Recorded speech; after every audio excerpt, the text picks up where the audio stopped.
Roughly 100 days ago, we set up the river tank behind me. Now I absolutely love this tank and I want to show you guys how it's been developing over the last couple of months. But before we get into all of that, let's first recap what has happened so far. Nearly a year ago, I managed to get a free sum and I decided to convert it back into an aquarium. Along the way, I accidentally dropped the tank, but eventually managed to get the tank into the stand. I used river rocks and driftwood to create the river aesthetic and added dirt, aqua soil and root sticks to provide the plants with nutrients. I kept everything with some play sand and fine gravel and brought the look full circle with a bunch of small pebbles. Finally, I also added a ton of plants and filled the tank up with water. All seemed well, but only a couple of days later the center brace broke and the glass started bowing. This could have been a huge disaster, but luckily I was in the room when it happened and I could address the issue before the glass broke. I replaced the center brace and a couple of days later I could finally add the fish and start enjoying my creation. Now as you can tell, this tank has had a really rough start, but I'm really happy that I didn't give up, as I've been absolutely loving this tank ever since it's been set up. Now pretty much since the video went live, nothing major happened in this tank. We had some little problems with a couple of the plants.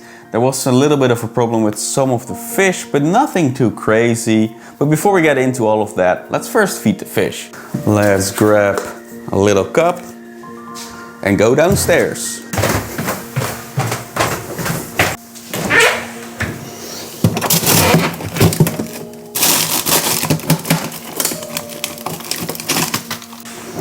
This is the stuff we want. All of the fish in the river setup really love this nano mix. I'm not entirely sure what's in here. It's probably on the back here somewhere. But the important part is that the fish love this stuff and the cubes are nice and small. Right, so we got one cube there. Let's get this to the fishies. So I like to use these little plastic cups when I'm feeding frozen food to my fishes. Now we just got one cube in here, but usually I get a couple of different kinds of frozen food, or at least multiple cubes, and then I can go tank by tank and then just store them in here while I get to the tanks. But anyway, let's feed these fish.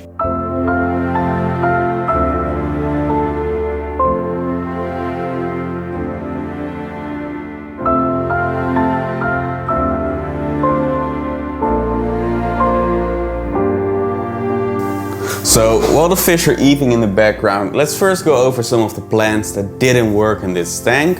And the big one is right in this corner. There used to be a different plant back here. And I'm not entirely sure what this plant is called, but I can show you where it is right now. It's this plant right here. And it worked fine for a little while, but eventually it started to crumble a bit in the tank. And I decided to replace it with some of this Pogostemon helferi, which is one of the plants that did exceptionally well in this tank. Originally I placed it right over here and it was advertised to be only growing 5 centimeters tall or maybe 10 centimeters tall. Either way, it was absolutely not true. It grew all the way to about the height of the Anubias over here. So that is quite a bit taller. The entire tank is 30 centimeters tall, I believe. So that would have been at least 20 centimeters that this thing grew, which I'm not complaining. I love this plant, it's absolutely beautiful, but it is way taller than I thought it would be. So eventually I decided to just chop this thing down and I planted them all over here. Now there's a lot of smaller stems up front and a lot of bigger stems back there. Look at the size of that last stem there. That's from up there all the way down there. That must be at least 10 centimeters tall. And well, my hope is that all of these stems will reach up to the water level over here, so it's nice and dense over there. But there's one more plant that has had a little bit of trouble along the way, and it's back here. It's the Valicineria.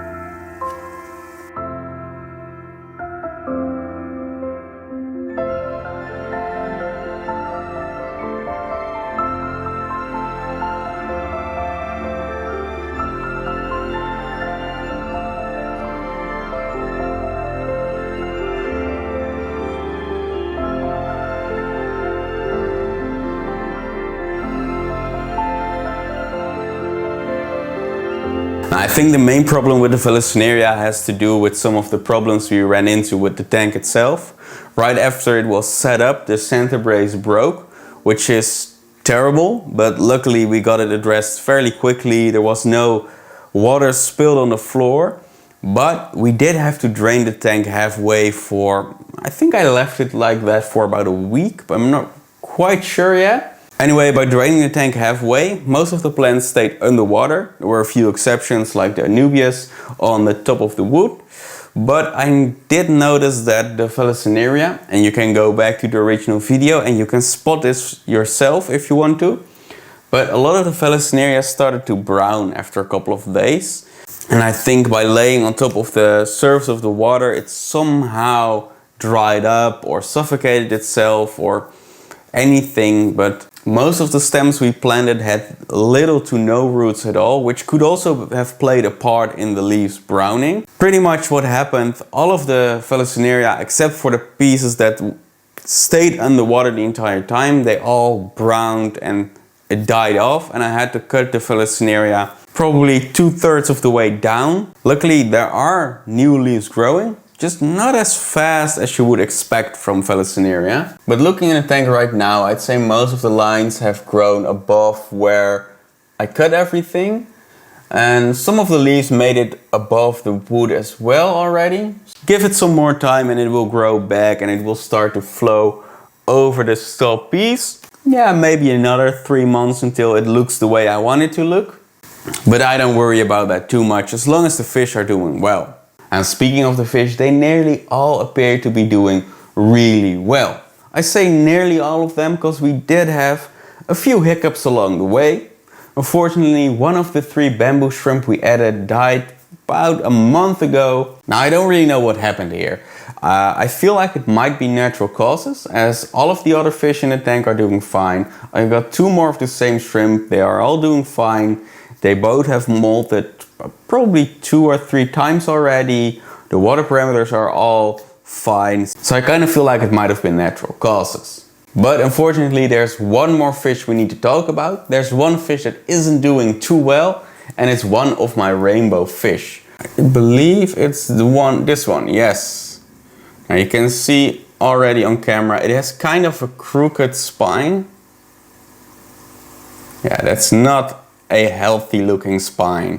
Now I'm not really sure when this started to develop. It might have been before I put him in this tank, but I started noticing probably a month after I put him in this tank. So it might have been there before, but I'm not really sure. It definitely is getting worse, as at first it was just like a gentle curve and it's now getting pretty serious. Now I'm not gonna remove him from this tank. He doesn't appear to be sick or anything.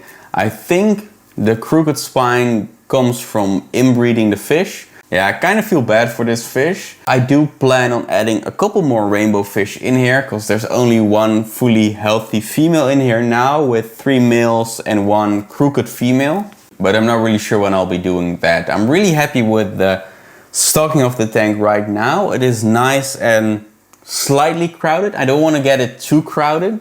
And I think it might be better for the fish if there's a couple more rainbows in there. But I don't want to have this tank too crowded. I really like the busyness of this tank without it being too much. Now besides the bamboo shrimp and the rainbow fish, there's a lot more animals in there. There's snails, there's cherry shrimp, amano shrimp, hailstream loaches and harlequin rasbora in here. There's not a lot I can say about them because they're all doing really fine. There was a baby hailstream loach. No way. I did nothing to get these. Oh, he's so small. What? It's such a small fish. Wow, there's a baby hailstream loach in there. And I just noticed another one back there. Oh, there. Right underneath the sponge it is, but I don't think... No, the camera won't be able to pick this one up. Yep, there it is, the other one. Wow, we got some baby hailstream loaches in here. So the one back there and the other one is somewhere over there. Oh, they're so tiny, you lose them so easily. I am a bit confused. I did nothing. I wasn't trying to breed them, but all of a sudden there are baby hailstream loaches in this tank. I am just so excited. We got baby hailstream loaches in this tank, and they're already of pretty decent size. You can recognize them as hailstream loaches, so they've been in here for quite a while. This tank is apparently doing much better than I thought. I am so excited and quite a bit confused that we got a baby hailstream loach in this tank. I wasn't trying at all to get baby hailstream loaches, but apparently we did get them, and I'm really happy about all of that. And we're gonna end the video with that, I think. So I really hope you enjoyed this video. Don't forget to like, subscribe, all that sort of stuff. If you somehow haven't seen the original build video for this tank, you can watch it right over here. And if you want to watch something else, I think you'll like this video down here as well. I'll see you in either of those videos. Thanks for watching, and until next time.